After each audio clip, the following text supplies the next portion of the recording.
Now it's time to make wall type 6.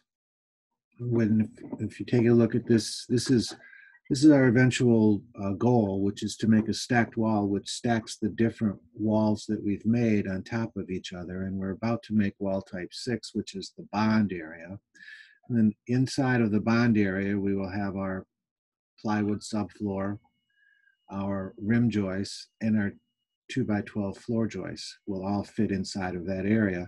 So the only material that we're going to have there is going to be our siding, our rigid insulation, and our plywood sheathing, and everything else will be created separately because that's the only part of the wall type that we want to make. So we go over, so I can close this down now. We don't need to see that. Didn't make any changes to that project, so I can close it. And I'm just doing this for, I just showed that project just to show you what the bond actually was. Because I know for a lot of us in the class, this is the first time we've ever really looked closely at how a home is constructed and what are the different wall types that go into it. So anyway, here we go.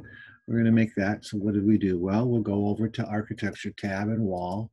And now we have our basic wall number 7, which will work. So we'll take that wall number 7, edit the type, duplicate it, and now we're going to call it wall type 6 and say OK. Now let's look at the structure of wall type 6. Well, let's see, what do we have here and what do we want? Well, what we have and what we want are, we want the, let's take a look. We want the fiberglass insulation and the rim joist will be added separately. The rim joist is part of our structural component. When we put in our structural system, we'll put the rim joist in. So all we have is the plywood sheathing, the rigid insulation, and the siding. So we have our siding, we have our rigid insulation, and we have our plywood sheathing, so we don't need these other two. So I'm going to delete number 7, don't need a finish, and I don't need the softwood lumber. Now notice when I try to delete that, I don't have that option.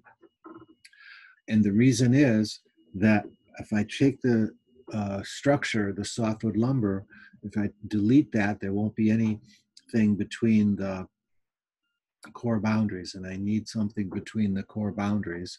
So I'm going to grab the structure up here, move it down 1, and now I have something, I have 2 items between the core boundary. And when I delete, now I can delete that and I still have something in between the core boundaries there. So let's take a look.